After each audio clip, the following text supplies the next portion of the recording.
Саляму алейкум. От сестер, уехавших в Шам, слышим призыв переезжать туда, в Даруль-Харб. Мы проживаем не на землях ислама, но мы живем спокойно и можем выполнять все требования ислама. И нас в нашей стране не ущемляют. В чем хайр нам делать хиджру на место войны и становиться из тех, кто может помочь другим, в ряд тех, кому нужна помощь? И также дополнение к этому вопросу, что ответить тем, кто говорит, как вы можете жить в стране, которая нас в Шаме убивает, то есть те страны, против которых нас воюют. Джазакаллаху хайран. وإياك. الحمد لله والصلاة والسلام على رسول الله أما بعد. جزاه الله خيرا. Это хороший вопрос. И этот вопрос охватывает много наших, которые мы хотели ответить вопросов. И этот вопрос уже очень много задают. Это надо так параллельно начать. Сперва начнем, какой хукм хиджры в общем виде, потом какой хукм хиджры женщины, чтобы хиджру делали, и остальные вопросы, которые тоже сестра задала. В первую очередь, это вопрос хиджры так пошла среди братьев, как будто она другого вопроса, там другого хукма нету. Если уже Даруль Ислам есть и Даруль Куфр есть, обязательно должны хиджру делать, какое бы положение ни было, как бы трудно ни было, что бы ни случилось, как будто надо хиджру делать, такое же у братьев и сестер в голове лежит и стремятся сестры тем более туда попасть, какой бы опасность ни было. Из этого изначально начнем, какой хукм это хиджры. Мы должны понять, хиджра, как остальные ахкамы шариа, все ахкамы фикх охватывает. Иногда бывает хиджра обязанным, иногда бывает хиджра сунна, иногда бывает хиджра нежелательно, иногда бывает хиджра харам, иногда бывает хиджра мубах. Вот это все ахкамы фикх, которые имеют в виду дозволение, харам, это все обхватывает этот хукм хиджры тоже.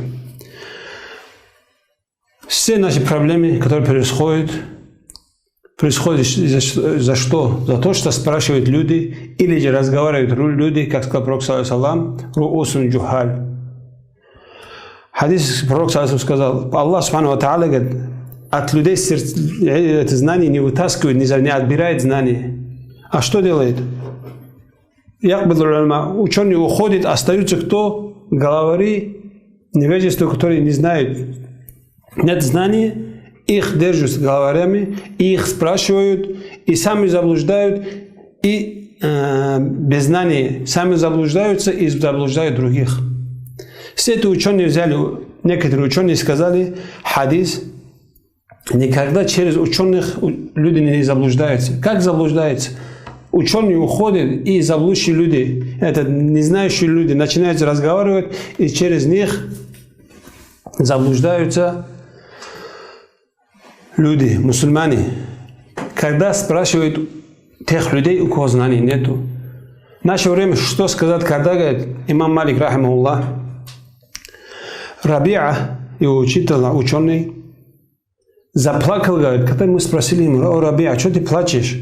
Что стало? Какое-то тебе это бедствие пришло к тебе? Он сказал, нет, говорит, устуфтия ма ла ильма инда. Спрашивают фатву у того, у кого знаний нету. Это те времена, 2 век. Плачет ученые за то, что спрашивают люди у незнающих людей. В наше время что сказал бы? Каждый второй человек сам фатва дает, сам такфир делает, сами ридды приписывает, сами обязуют кого-то, сами ахкамы делают. Кто с ним не согласен, хоть большой ученый будет, его сразу обвиняют в муржизме, или же такфиризме, или же хариджизме. Это болезнь. Болезнь вот этих вопросов, тоже возникновение вопросов, что хиджру надо делать или нет, тоже такой же болезнь. Обязательно хиджру надо делать, фарду айн, фарду кифая, сами ахкамы делают и навязывают на людей то, что они не могут таскать. В частности, вопрос хиджру в Даруль-Харб, те места, где идет война. Да. Как сказал, в первую очередь, хукм хиджра, как я сказал, обхватывает все ахками. Ваджиб, мубах, даже может быть даруль куфру, хиджру делать к дару куфру тоже может быть хукму. Когда одном дару куфре угнетают ислам, другом есть король, который справедливый. Как был, с Мекки хиджру сделали куда? Эфиопию, Хабаша. Из этого имам Шафи, рахимахуллах, и имам Ахмад, они тафсир делают. Если мусульманин может свою религию не скрывать в даруль куфре и не боится от фитны, тогда хиджра на него этого человека не обязан. С даруль куфру хиджра, если он даруль куфру может свою религию показать и не скрывает свою религию, на этому человеку хиджра не обязан. Но сунна, говорит имам Ахмад и имам Шафи, рахимахуллах, это первый хукм. Почему это сунна хиджру делать? Чтобы численность кафиров не увеличить и их мункараты, чтобы не видеть. Имам Шафи, говорит, рахимахуллах, хадис пророка сунна нам указала, что хиджру с дарул куфру на дарул иман хиджру надо делать тот человек, кто боится за свой иман и не может открыто показывать свою религию и боится раскрывать свою религию.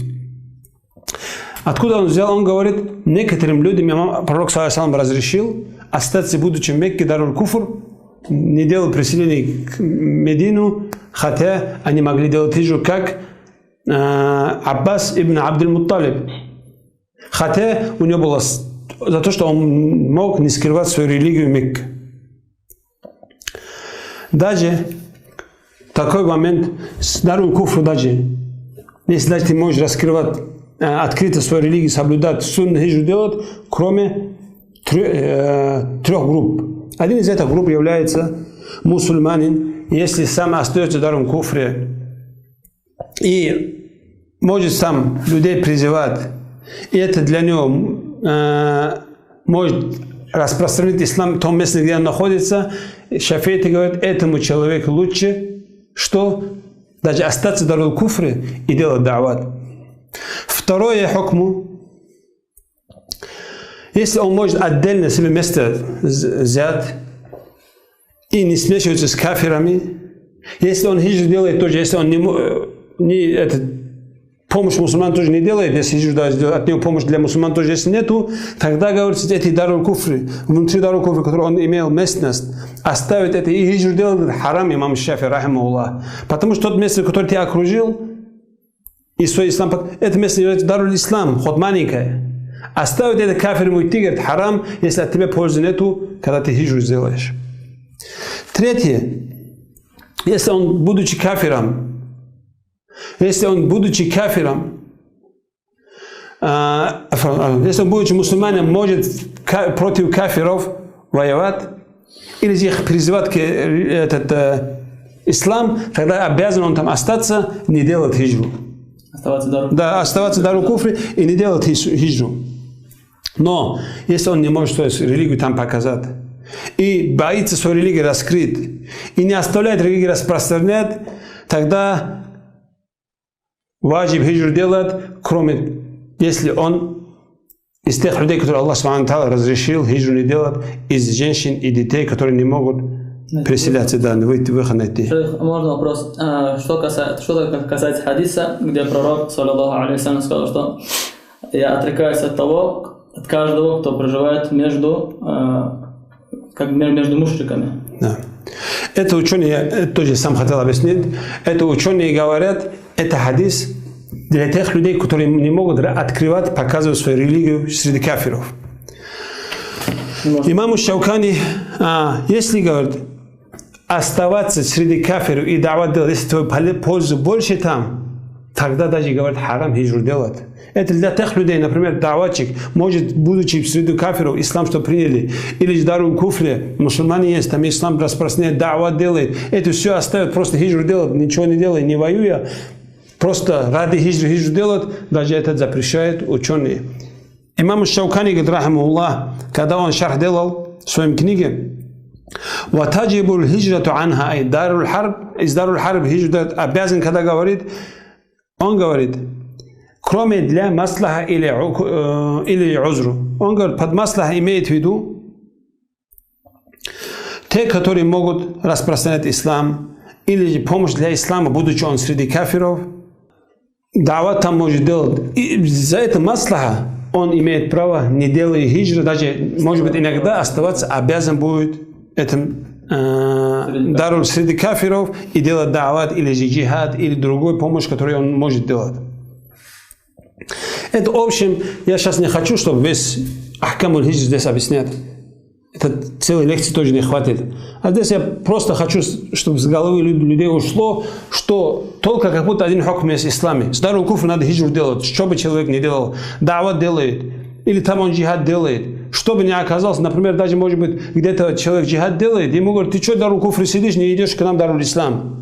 Чтобы эта фикра у всех в голове села, чтобы эта фикра убрать, что разглас ученые есть, и есть хукму, когда хиджра ваджиб, и хиджра сунна, и хиджра харам. Это все ахками, которые на исламе, что она тоже, хиджра тоже касается. Для этого я мукаддим, это начало, предисловие так начал. Это первый хукму. Второй хукму. Женщины, даже будучи даруль исламе, ученые запрещают их брать в тех местах, которые им небезопасны. Имам Ахмад говорит, рахимахуллах, ты думаешь, что человек будет грешным, если он заберет свою семью в той местности, где от мушриков они не защищены? Да, говорит, конечно, как не буду от греха бояться, говорит, если так люди заберут своих жен, детей, которые они защищены от кафиров, что в плен попадут, или же их честь испортит. Я, говорит, раньше призывал, имам Ахмад говорит, чтобы люди хиджру делали в сторону Шама. Сейчас, говорит, я это запрещаю, когда там небезопасно стало. Это имам Ахмад в 241 году умер, рахимахуллах, он тогда это слова говорит, как будто сейчас нам тоже говорит он, такая ситуация. Вначале, если даже там была безопасность, когда небезопасно, чтобы остановить женщин, детей, не делали хиджру.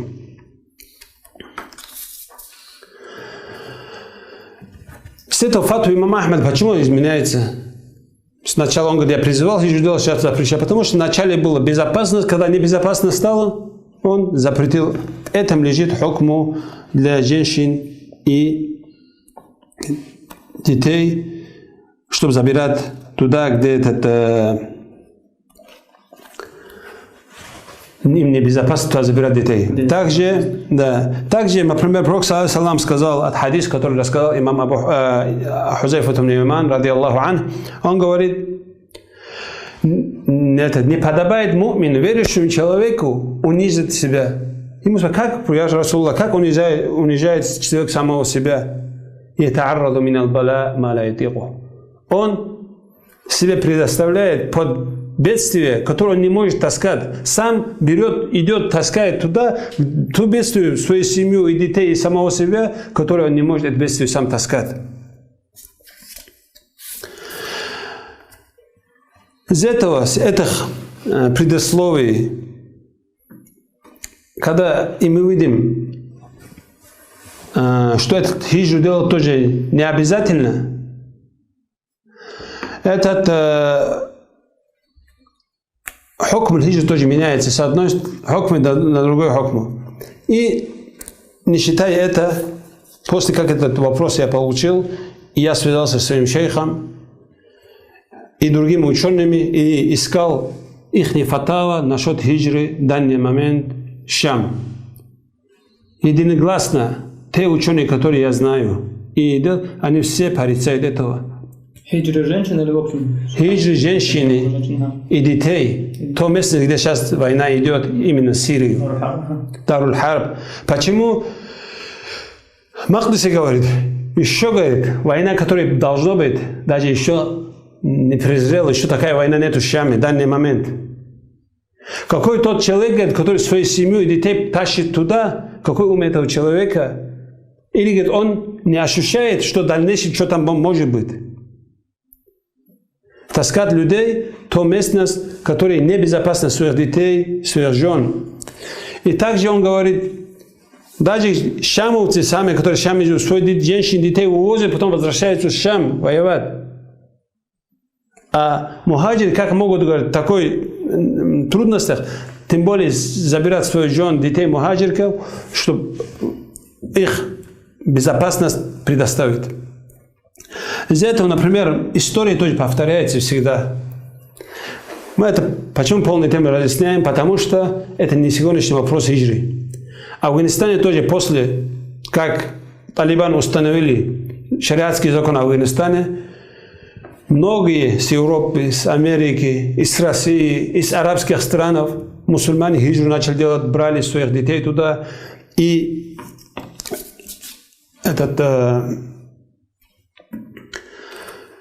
призывали всех, чтобы хиджру делали. В Афганистане было, можно сказать, 5-6 лет, полный почти 78% земли ихняя. Шариат идет, война не было. Это время даже они призывали. И все, очень много мухаджиров с женами, с семьями поехали туда. Как только вторая война, когда началась, когда американцы напали на Афганистан, этот момент стала большая беда. Один из муджахидов рассказывает, что там случилось. И одни, другие муджахиды пишут, свой полный текст написали то, что там случилось. И они объясняют, какая беда там была. Один из больших проблем у них было, как спасти мухаджирских женщин, жен, детей, сестер. Это была самая большая проблема. И он там целые истории рассказывает, что там случилось с нашими сестрами в Афганистане. Это когда окружили большинство наших сестер, там был Кандагар, там были, говорит, когда американцы напали, окружили этот муртады, афганские муртады окружили этот город, и сами первые, которые плен взяли, сестры мухаджиров, Джонни, дети, говорит, дочера их от 10 до 16 лет, многие из них, говорит, их амир, муртаду, этот командир, их говорит, молодых сестер, дочеря муджахидов, посадили, говорит, на машины и сами забрали, и знаем, для чего их забрали, наши сестер. Испачкали честь мухаджиров, которые шахидом стали, и тот же шахидом стали, джихад вышли, окружили, подойти не могут, и они видят, и даже рассказывают, когда оттуда увозили женщин, тоже, говорят, в другом городе, когда приходили, каждый бегал, смотрел на машине, свою жену там есть, или своя дочь приехала, нет, такой, говорит, целые истории рассказывает, и целые беда рассказывает, и когда он сейчас видел, как-то рекой сейчас туда тоже каждый свою семью забирает, это то, что в Афганистане случилось, этот человек рассказывает, чтобы для этого пример брали. Чтобы не спешали люди брать своих жен, детей в такую местность, где нет им безопасности. Потому что даже, которые сейчас в Сирии есть, тамкин, это сказать, утверждение, как сказать, не такая полноценная утверждение, мы все знаем, каждый день нападение, отход, каждый день или село отбирают, заново забирают, нападают кафиры, отбирают от кафиров. Такая война до сих пор идет. И нет безопасности, и нет в том месте даже клочок земли, который не бомбят, или же не могут туда враг прийти. Из этого он насиха делает то, что своими глазами он после 2001 года, который видел, рассказывает, я это читал и плакал. То, что там происходило в Афганистане. Он говорит, афганок проблем не было, у них свои племена есть, родственники есть, села их защищены были. Проблема была дочеря, жены мухаджиров. Не могли их спасти, не могли, трудно было их оттуда вытащить. Из этого он, от своего сердца, его зовут Насир Муаммар, он из муджахидов Афгана. Он насиха делает, не брать жен, детей, такое место, и не спешат этого, потому что говорит, то, что случилось в Афганистане, здесь тоже недалеко. У нас примеры из Афганистана, примеры из Боснии, примеры из Чечня. Там то, что случилось, говорит, мухаджирками, и там тоже случится, из этого очень не повторяет эту ошибку, насиха делает. И от этого мы что знаем? Мусульманка хиджру делает, Даруль Харб, который война идет, и там ахваль, каждый день нападение, отход. И мы, как прочитали пророк, саллаллаху, мусульманин не должен свое тело предоставить в то место, которое унижает. Не таскать. Женщина не такая, не как мужчина. Мужчина, у него сила есть, он может терпеть. А женщина не такая. Когда некоторые муджахиды, которые в Афганистане вышли, которые писали книгу, и Гуантанамо, которые сидели, там они пишут, как они выходили, сколько они ехали, ходили пешком, уже вода закончилась, кушать закончился, с радиатора воду вытаскивали, выпивали, чтобы жизнь сохранить. Это мужчина может такие трудности терпеть, а не женщины, не дочера. Аллах Субхану создал мужчину, чтобы трудности, женщину создал, чтобы дома сидела, как Аллах в Коране говорит, «Вакарна фи буютикун», садите в свое дома, воспитывала своих детей. Для этого женщина создана, не для войны. Для войны мужчин, для женщин, для дома. Из этого еще, это первое, хиджу. Второе, что случится? Второе, что случится, если твой муж шахидом станет, о сестра, ты останешься вдовой. Останешься вдовой, и нету ни отца, ни матери, никто, который за тобой может смотреть. За тобой есть, которые, десятки братьев, которые ждут, пока твой идда закончится, чтобы тебя засватать. И есть кады, которые нету знаний, как хочет налево, направо твой отец и мать, не кафир, не вали, или не должен тебя, я должен тебя замуж выходить. Молодой человек, который даже нету знаний, тебя замуж выдает. Если не хочешь замуж выйти, твоя местность, какой-то макар, куча собирает, и как в гостине там куча женщин будет жить. Вот конец сестре, которая хиджрила с мужем, если муж шахидом станет. И также некоторые братья, им не хватает одна жена, 2, 3, 4 жены, будучи они джихады, будучи они войной. Ну, конечно, можете сказать, не харам же 4 жены взять, не харам. Но ты, когда шахидом станешь, за собой кого ты оставляешь? 4 дов оставляешь, которые нету за ним, кто смотрит. Одно понятно, 2, 4 дов за собой оставляешь, которые без родственников, без авлия, которые не знают даже, что делать. И ты не знаешь, что с тобой случится. Если шахидом станешь, ушел, после тебя, твою семью, если там кто-то их честь испортит, какой қима, какой это останется твоего джихада? Из-за этого, как сказал пророк, саллаллаху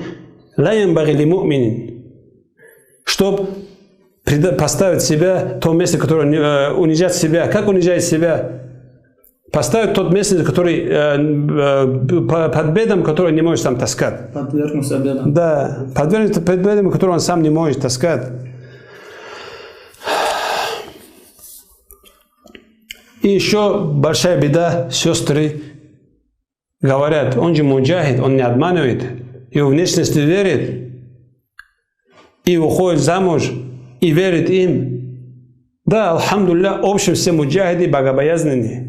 Общем все муджахиды вышли на пути Аллаха. Но не должны забывать, этим же среди муджахидов есть те люди, которые как-то понесло их туда, и все. Такие тоже есть братья. Братьям себя называют. И женится сегодня, разводится, один ночь побыл с сестрой, второй день разводится.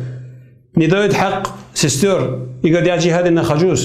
Если находишься, будь одной женой, будучи джихад 3-4 жены, потом говорит тебе, давай тогда наш хак, обеспечивай нас. Тогда ты прикрываешься своим джихадом и говоришь, я не должен обеспечивать, я должен на джихаде быть. Если ты должен на джихад, ты не должен тоже 4 жены взять.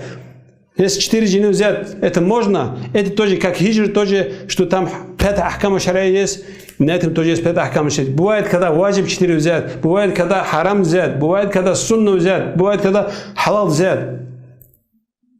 Из этого насиха, тем более сейчас, в наше время, после этих слов, когда ученых я прочитал, слова имама Ахмада, слова имама Шафи, рахмаллах, слова имама Шаукани, это тогдашний ученый, нынешний ученый, когда я спросил тоже, и фатава выходит, шейх Абу Катада, хафизахуллах, и шейх Абу Мухаммад Мақдиси,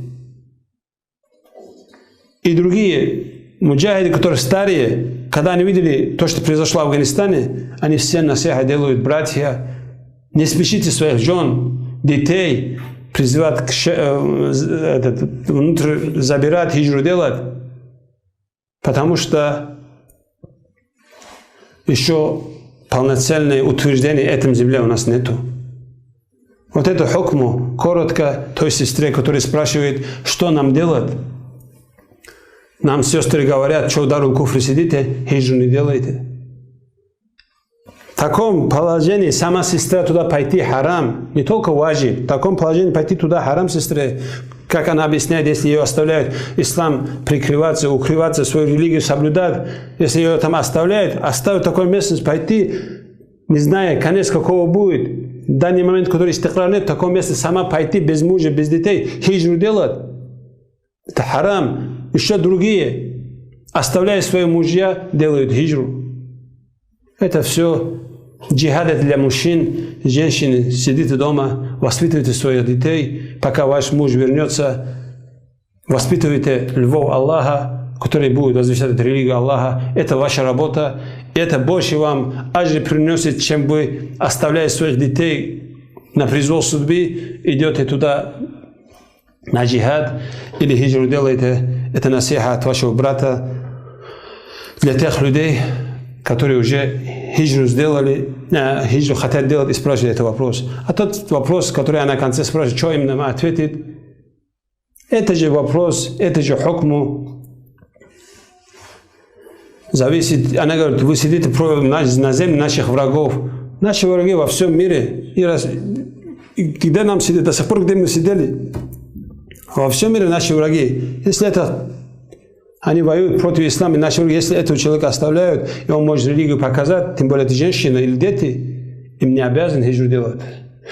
И вопрос, что правильно поняли, есть, конечно, сейчас сестры, которые хиджру сделали. Что им делать тогда? Вот этот, один из этих запретов, почему и Магдис другие, по дороге тоже могут ее в плен попасть. Потом ты будешь думать, как жену спасти из тюрьмы, куда его депортируют, что с ней случилось. И свой весь джихад портишь, по телефону кого-то звонишь, кого-то достаешь, кого-то делаешь, что и не можешь ничего помочь. Она находится за решетками твоей жены.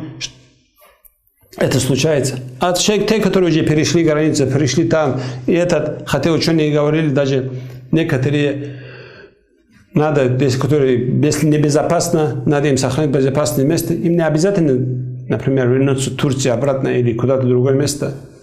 Там тоже не все места одинаковые. Там есть, которые каждый день бомбят, там есть места, которые, как война началась, даже вообще не бомбили, села есть.